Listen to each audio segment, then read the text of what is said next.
of this financing is only restructuring.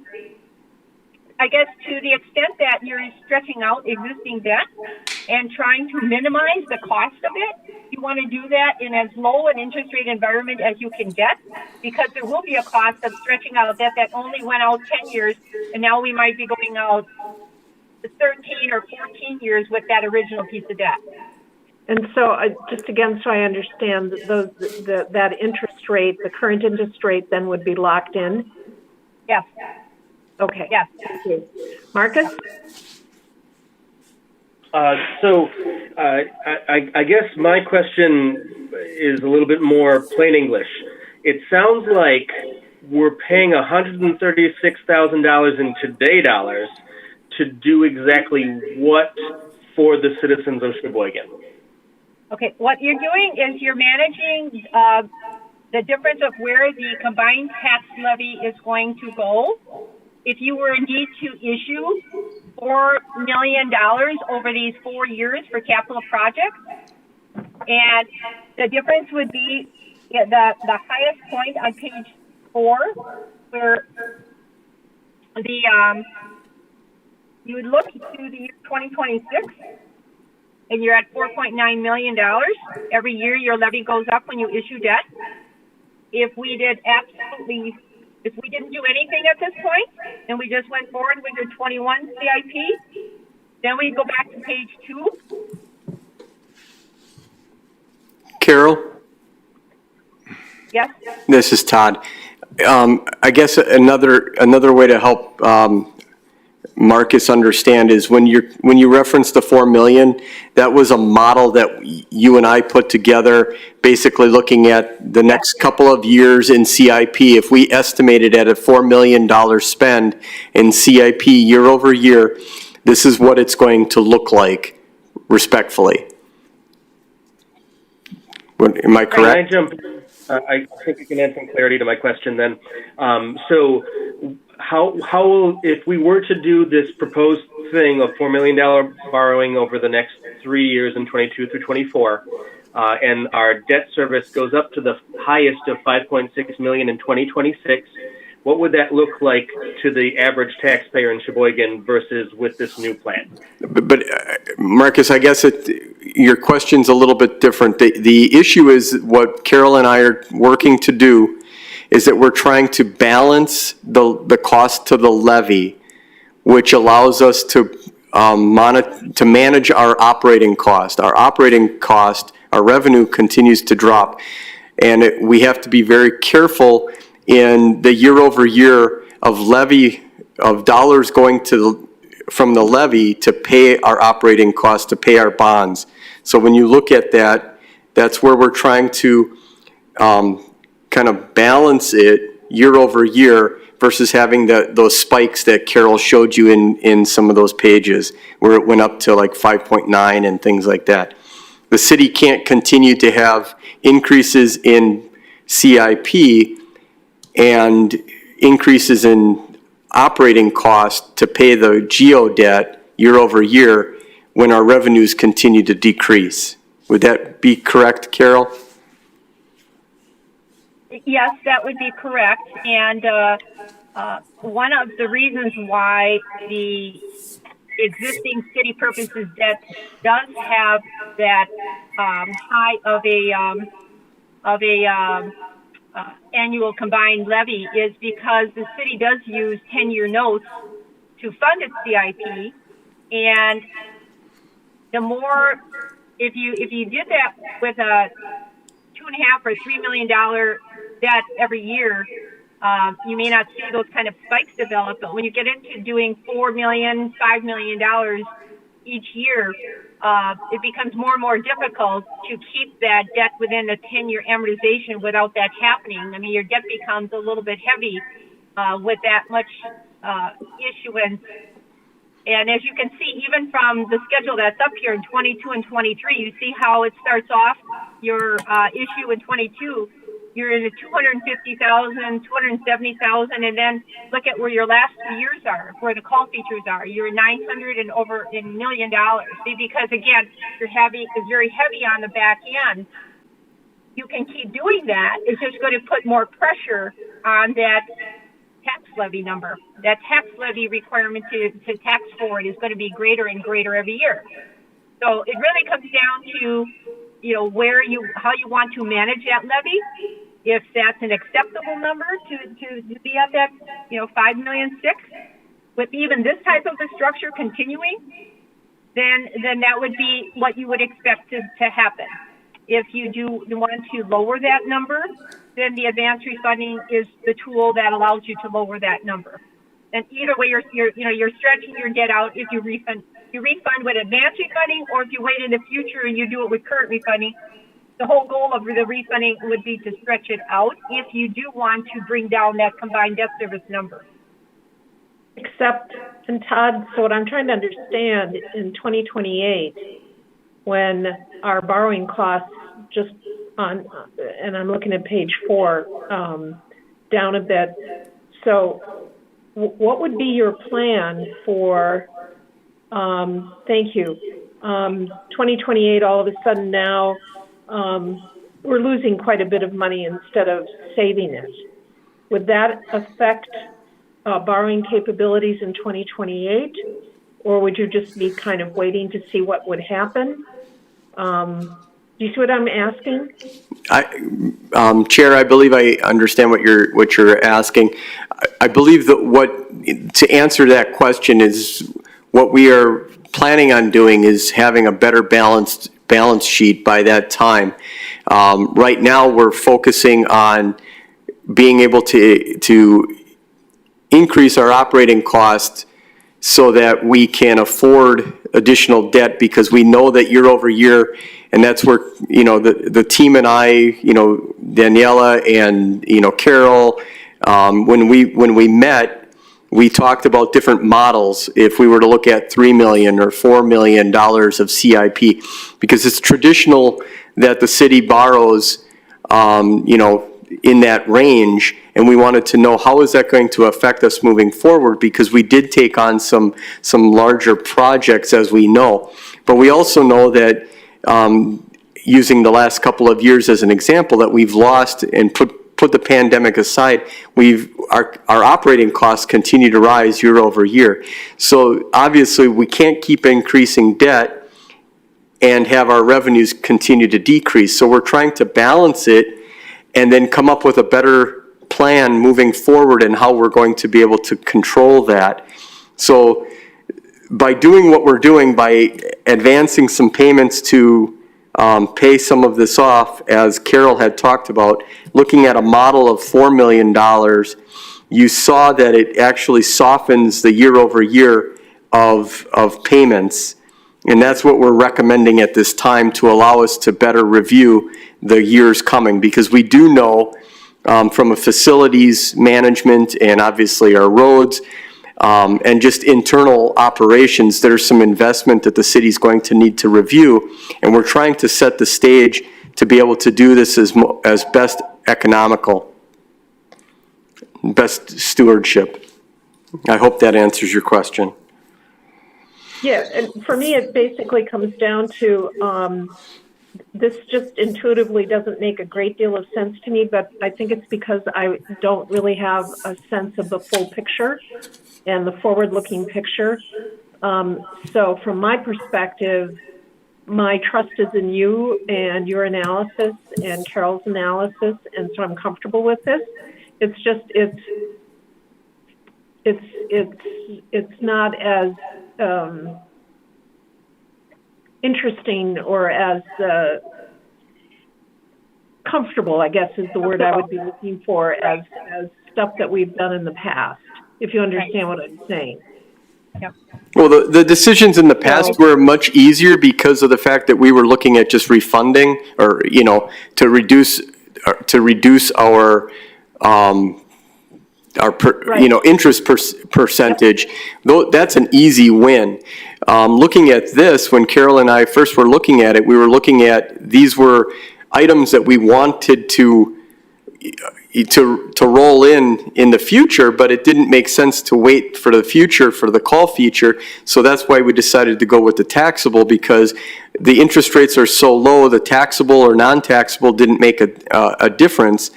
but it made sense to roll them in now because ultimately we would want to later, and to roll them in later would be a lower geo bond that doesn't make sense to go through the whole process. Again, the concept that I need the finance committee to understand is from Carol's presentation, we're trying to buffer the increase in levy expense, if that makes sense. Yeah. Yep. Marcus and then Bert. Thank you. This question's probably best answered by Todd.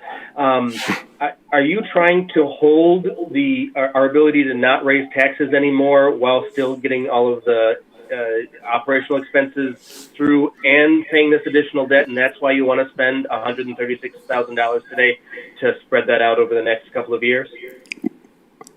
I think that's a two-part question. Am I trying to hold taxes? I think the city always tries to hold taxes, but we also have to be realistic that taxes are going to continue to go up, because if we don't raise taxes, we're not going to be able to cover operating costs year over year. And I think our constituents understand that costs do go up. What I'm trying to do is I'm trying to minimize the cost against our operating budget, because our costs are going up faster than our taxes are, if that would be a better way for you to understand. Our revenues are not going up as fast as our costs are. So what I'm trying to do is I'm trying to balance our costs so that our operating budgets can afford it without having to make reductions in service, because the reductions in service is not going to be, that's a slippery slide. Does that help you? I got to follow up. Okay. Thank you. So I was always under the impression that the debt here didn't apply to the amount that we could raise taxes if we needed to, according to the state statutes. Is that correct or not correct? It's not correct. There's a difference between the two subject matters that we're talking about.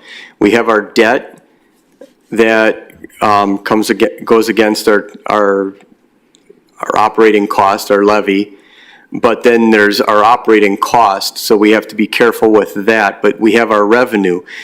Revenue is a little bit different. We also have the fact that we have our net new construction and our expenditure restraint that the state and government hold us to. As an example, when we did our net new construction last year, we should have gone up 26 cents per thousand versus 15 cents. The problem that you have is because we only went up 15 cents, our operating income only went up that much. So that means that we gave up some of the levy to be able to pay for bills and pay for our overhead costs. If we continue to do that, obviously our costs continue to go up, and that means that we're not going to be able to borrow money for capital improvements or road construction or facilities, and it also means that we're not going to have money to pay for our overhead costs, our wages and benefits. And we have to remember respectfully that we are a service industry, so the majority of our cost will be wages and benefits because of the services that we provide. Does that help you? Not so much. We're getting into a rabbit hole here. Okay. Bert, you have a question, and then I think we do need to kind of move on. Okay. Go ahead. Okay.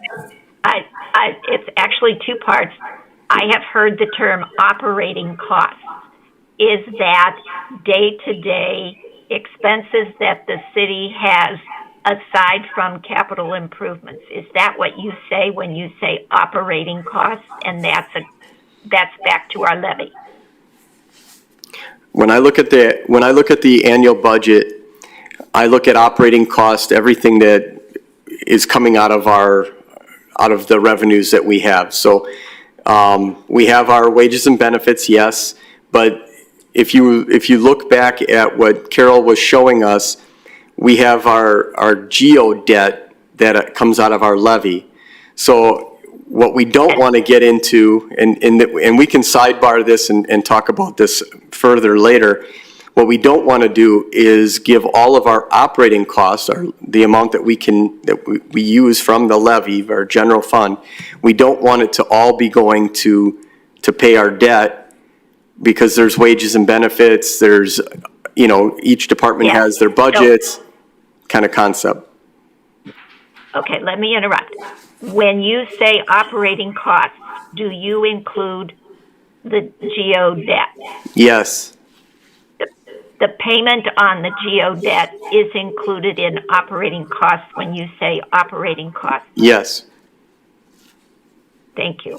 And then my second question is, when we get to the parentheses on this table, does that affect our bond rating? Will this affect our bond rating? The parentheses that you're seeing in those years, if you look at what the effect of that is, okay, that this schedule tells you the effect of those parentheses. So in the year 2028, you look at the year 2028 on this schedule and you go to the far right-hand side, yep, you will see that your levy, your tax levy, is going from 4.6 the year before to 4.491.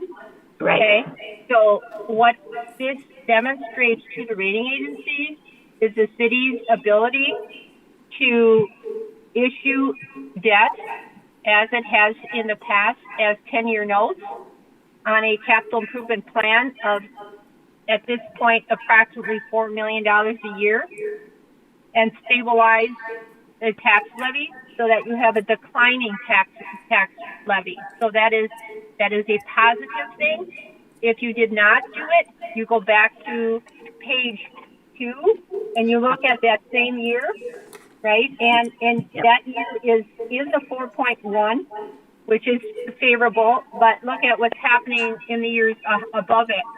If the levels above it are acceptable in terms of a levy, then you would not need to refinance. Okay, it really comes down to how you want to manage your levy and what is acceptable in terms of a tax levy for your debt. But in terms of to the rating agency, they would look at the page 4 and in the years where you see the negatives, because that's where you're now filling in debt that you didn't have filled in there before. And this would be the impact of all of that exercise of putting debt in there and adding it to a future CIP. So Carol, would you agree that the plan, the way we have presented it, would show Moody's that we're actually being very good at our future endeavors? I think what we would be showing to Moody's is the fact that the city is taking on all of its capital improvement borrowings within 10 years and has call features on it for the purpose of making decisions as it goes into its future capital borrowings. Because at the time you're doing your financing, like now, we could be talking about $3 million, we could be talking about $4 million or something totally unrelated going forward. But having a plan is what's important to the rating agency, is how are you planning for your future? And the fact that you've been doing advertising all of your borrowings within 10 years, it's not unreasonable to say at some point that the projects that you're borrowing for certainly can be amortized over a longer period of time in terms of useful life. But this is just a one-time approach to manage that levy and having a plan to manage your levy. So I think that, it's all about what's your plan when it comes to a rating agency. And I think that, we have a very good story. Thank you. I think we really need to move along. I see that we have two possibilities here. One is that we can bring forth a motion to bring this forward to the council at our March 1st meeting. The second thing we can do is explore whether or not we want to talk about this more. My sense is that will interfere with the plan that Carol has put together here. So I think I just need to briefly, because we have another agenda item that's going to take some time.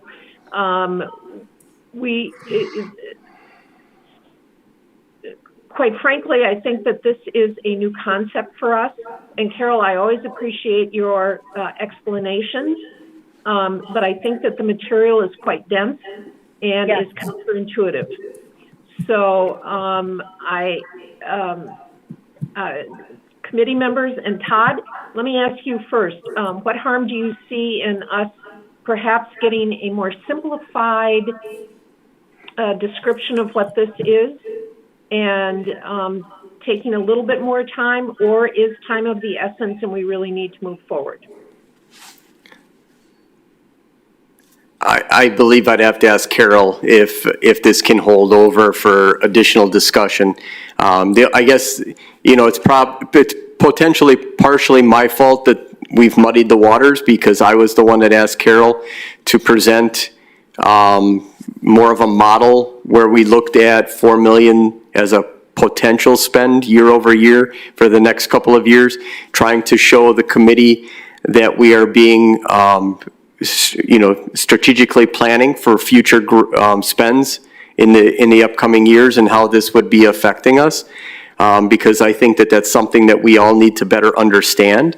I agree that the geo debts that we've been looking at in the past couple of years has been what I call WYSIWYG, because of the interest rates being as they have been, where we've been able to save very easily year over year.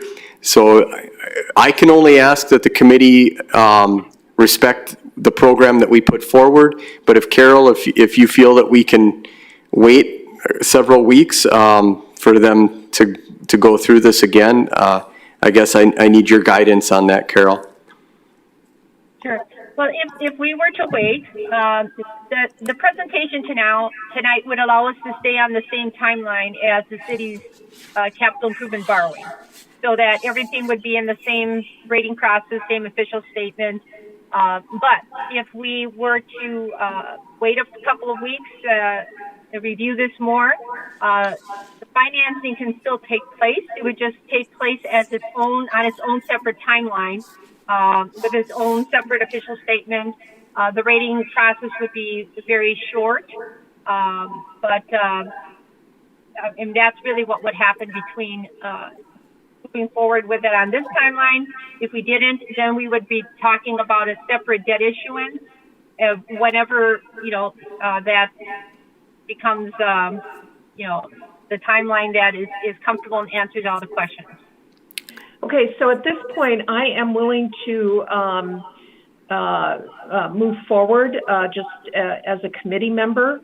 And I think what I'm going to do is ask for a motion to authorize the city to issue sale of approximately $3,660,000 in taxable bonds. And let's see if there's someone willing to make that motion and a second, and then we can further discuss it or just see where we're going. So do I have such a motion? I'd make the motion. And is there a second? I'll second that. All right, thank you. My position at this point is that I am comfortable going forward. I'm beginning to understand a little bit better, exactly what we're looking at here, but let me hear from other committee members. Let me start with you, Marcus. I have some concerns with the with spending $300,000 in the future, so we can spend an additional $130,000 today, so that we can balance the debt for the next 10 years. It doesn't seem like it's a smart move, and I'm really struggling with the explanation I got tonight. So I don't think I can support this. Jim?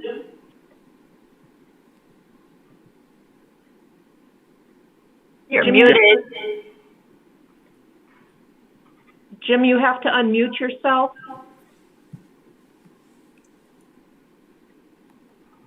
Sorry about that. I was having a cough before. Todd, I'm not going to make my remarks as anything derogatory towards you. You've only been on this job now since last July. And I know over the next year or two, you're going to look for every possible efficiency of a better way of doing things for all of the departments. To me,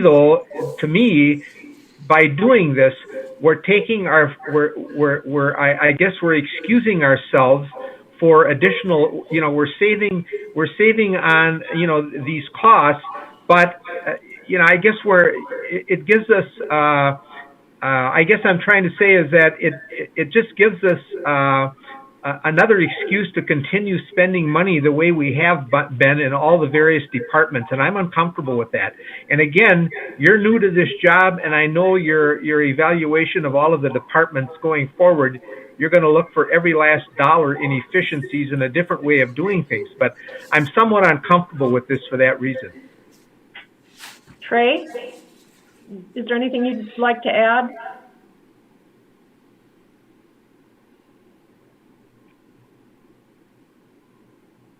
Can you hear me? Yes. Okay. I'm not particularly comfortable either. I share a lot of the thoughts that have been communicated by the other council members. That's why I've been rather quiet. I'm trying to absorb all the information in front of me and make sure it makes perfect sense, which there is a picture being painted, but it's perhaps not 100% there yet.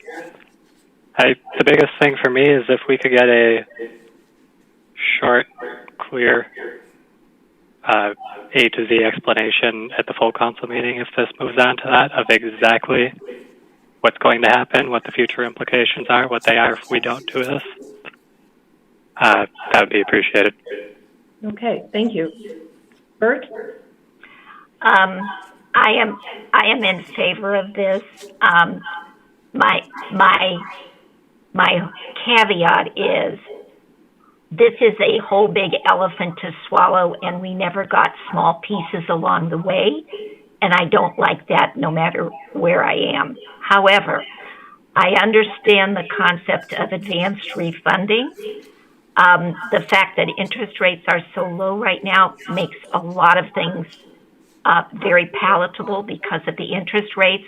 Among them are the differential in the taxable and the non-taxable. I also appreciate leveling out the operational expenses against the tax levy versus the GO debt. It appears as if it would not bother our bond ratings, significantly decrease our bond ratings. So I think the forward planning of this is probably very prudent.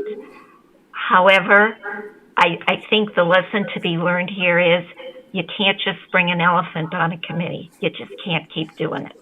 So I would still vote in favor of this. And I guess I question the prudence of discussing this in full council if we can't digest it as a committee. My other concern is it does make sense to wrap this with the other debt because it's less expensive if we go to market once for all the bonding. But again, if this was in process, you just got to give us more ramp-up time. So I'd still vote for it.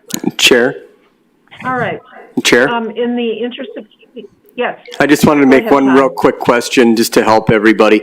Please understand that there were several GO debts in the past couple of years, and Mary Lynn, you probably remember these, and Jim, that we took interest, we made interest only payments, so we borrowed interest ahead of time for different areas that we were, like TIDs and things like that. So we borrowed money just to make interest only. So if that was palatable, I don't quite understand, and maybe I need to work on our presentation moving forward. But the rabbit hole that we kind of fell in is the fact that what I asked Carol to present was the ability to look at the next couple of years of CIP at the $4 million amount and how it would affect us. It's just a model. That's why we're doing what we're doing, is to allow us to better level our costs for the city so that we have a better ability to afford it year over year. We're going into some troubled times, and I'm asking the committee to support this because it's balancing and leveling our debt going forward. Thank you. So, I think I'm going to ask, unless there are any other comments, I'm going to ask for, did I get a motion? Yes, all right. We can, at this point, I'm going to ask for a vote. It can still, I think I'm correct, Chuck, proceed to council even with a negative vote, and there might be an opportunity to slice up the elephant, to use Bert's analogy, in such a way that it is a little bit more comprehensible for all of us. So with that in mind, would all those in favor of the motion please state aye? Aye. I have 2 ayes. All those opposed? Nay. Nay.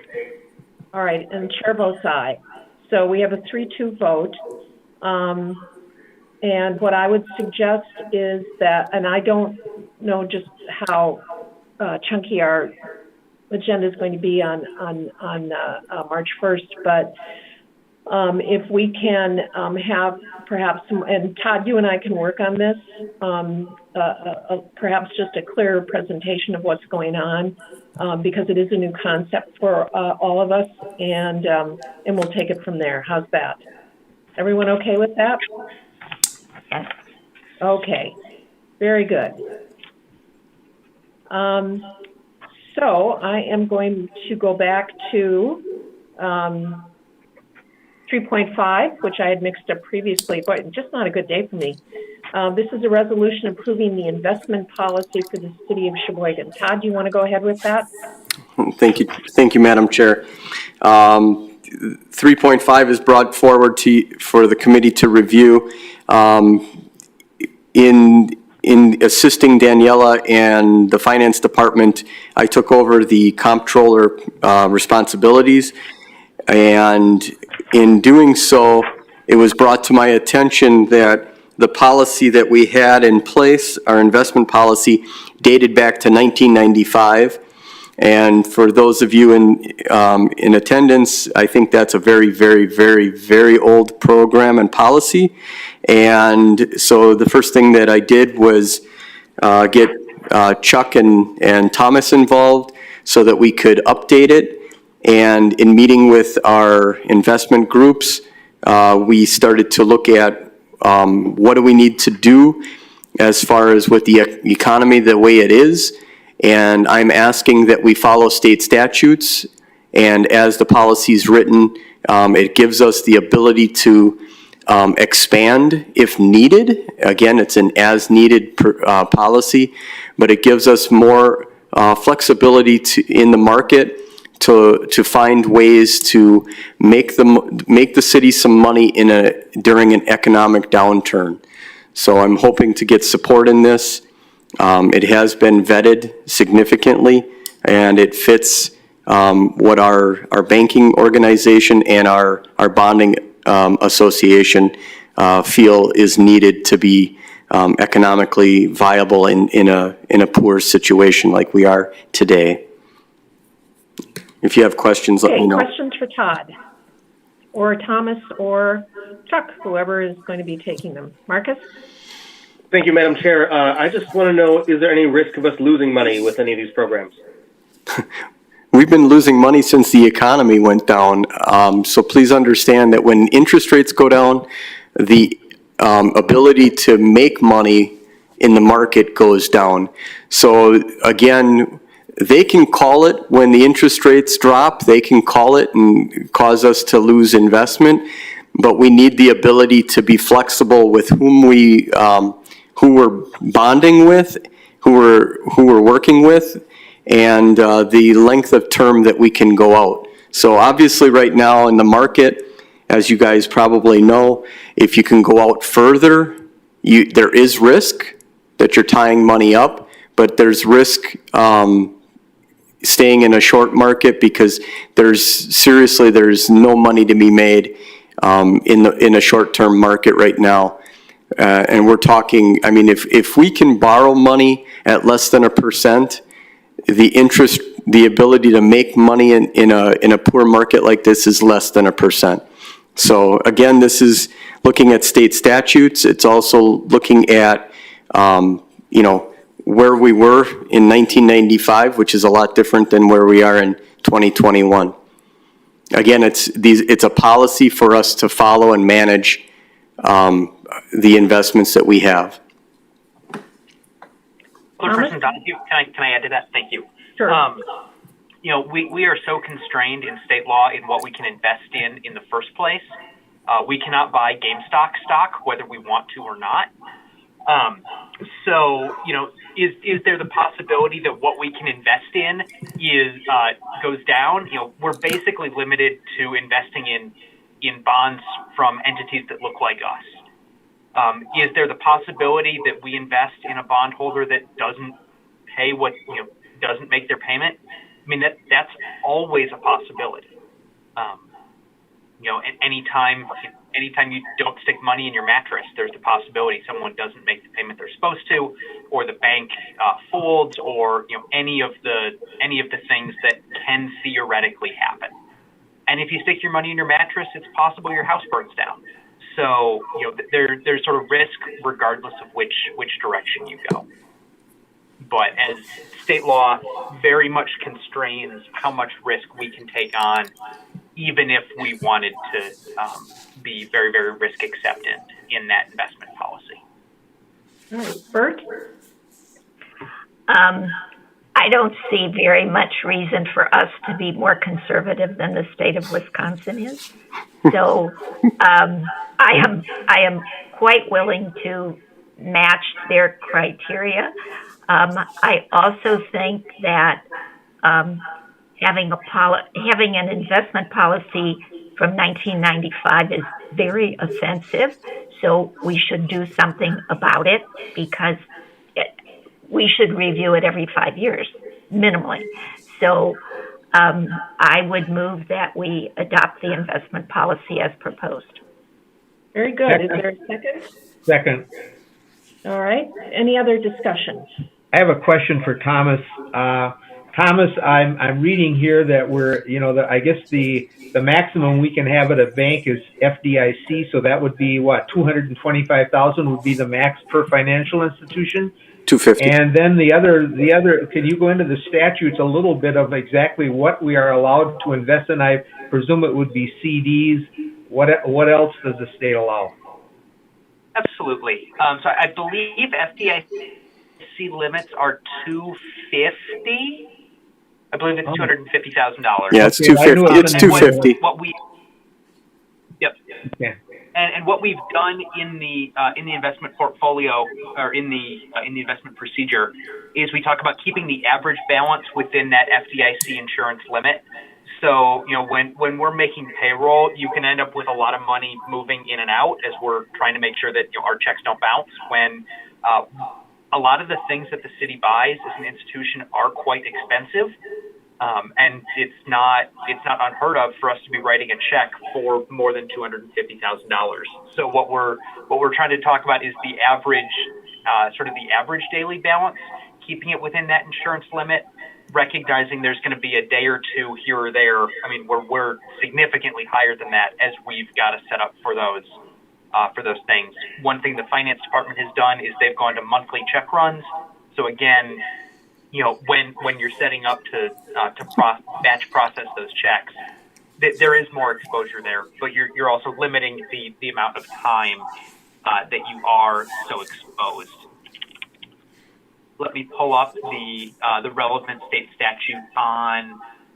That's okay, Tommy. We believe you. Okay. Unless somebody else doesn't, but. I'm an hour late for my 6 o'clock meeting. So basically it's CDs of different duration then, right? It's CDs, it's other municipal bonds, it's things of that sort. You can invest in U.S. Treasury bonds. You can invest in the local government, Wisconsin local government investment pool. The one restriction that we've put on ourselves, which is, I suppose, more conservative than the state will let you invest in municipal bonds that are the highest or second highest rating category. And we've said we think the highest is enough. So balancing that interest rate return and that risk. Okay. Thank you. Chair? Any further discussion? Chair? Hearing none, all in favor state aye. Aye. Hey, did you want to say something? I'm sorry. Yeah, I was just going to add that this policy is for all of our investments.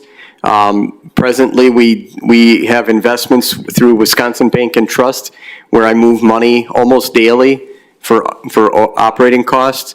As Thomas alluded to, we do have one other investment firm that we use, and I just wanted the committee to understand that that firm did not have an actual investment policy from the city of Sheboygan. So again, this is one of those urgent items that I've tripped over that needed to be updated. So I appreciate their support.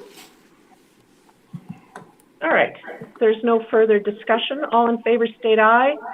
Aye. Any opposed? Chair votes aye. Or there's a motion to adjourn. I just want to extend, and I think I can do this on behalf of the committee, Todd, our deep gratitude for the energy and the imagination is not exactly the word I would use, the innovation and the innovation perspective that you are bringing to the job to solve and address problems that probably haven't been solved and addressed maybe even before 1995. So our action tonight is not a reflection at all, I think I can speak for all committee members here, of your willingness to really take hard looks and be very energetic about representing not only the best financial interests of the city, but all the other things that we do, which is pretty complex and extremely important. So with that, do we have a motion to adjourn? So moved. Second. All in favor? Aye. Any opposed? Chair votes aye. Thank you all. What a meeting. Stand up now and walk around before you get into your next meeting. Thanks all. Good night. Good night. I see you got your vaccination badge. Yeah, we got our second one last Tuesday. Did you get your second or first? This is my first, and I'm so excited. Oh, yeah. We got our